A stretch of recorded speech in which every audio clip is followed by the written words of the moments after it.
రోజు గురు పౌర్ణమి. మేము ప్రతి సంవత్సరం ఇక్కడ గుడికి వచ్చి సత్యనారాయణ వ్రతం చేయించుకుంటాము. మరి బాగా మంది భక్తులు కూడా వచ్చి ప్రసాదాలు తీసుకొని భోజనాలు చేసి వెళ్తారు. ప్రతి సంవత్సరం కూడా మాకు పంతులు రెస్పాన్స్ ఇచ్చి ఒకరికి ముందే ఏం తెచ్చుకోవాలని చెప్తాడు. అన్ని సామాన్లు తీసుకొచ్చి ఇక్కడ కథ ప్రసాదం చేపించి అందరి భక్తులకు పెట్టి భోజనాలు కూడా చేపిస్తాము. మాకు చాలా మంచి అనిపిస్తుంది. ప్రతి గురు పౌర్ణమికి ప్రతి సంవత్సరం చేయిస్తాము, చేసి భోజనాలు పెట్టిస్తాము. ఇక్కడ చేయించుట్ల గుడి కూడా పురాతన గుడి కాబట్టి ఇది చేయించడం వల్ల బాగా చాలా మంచి అనిపిస్తుంది. భక్తులు కూడా చాలా మంది వచ్చి భోజనాలు చేసి ప్రసాదాలు తీసుకొని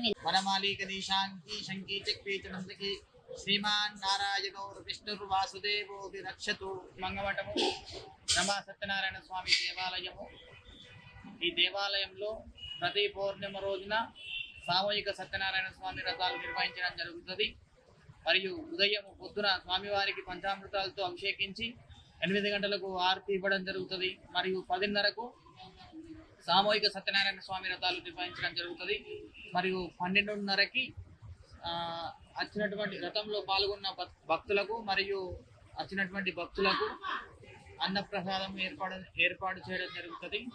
తెలుగులో ఫాస్టెస్ట్ న్యూస్ ఇప్పుడు కొత్త అవతారంలో 5 సెకండ్లోనే పూర్తి వార్తా సమాచారం మీ చేతిలో. సోషల్ మీడియా ట్రెండ్స్ మీ కళ్ళ ముందుకే live TV and voice search ఆప్షన్స్తో ఇప్పుడే డౌన్లోడ్ చేయండి. యాప్ లింక్ డిస్క్రిప్షన్లో ఉంది.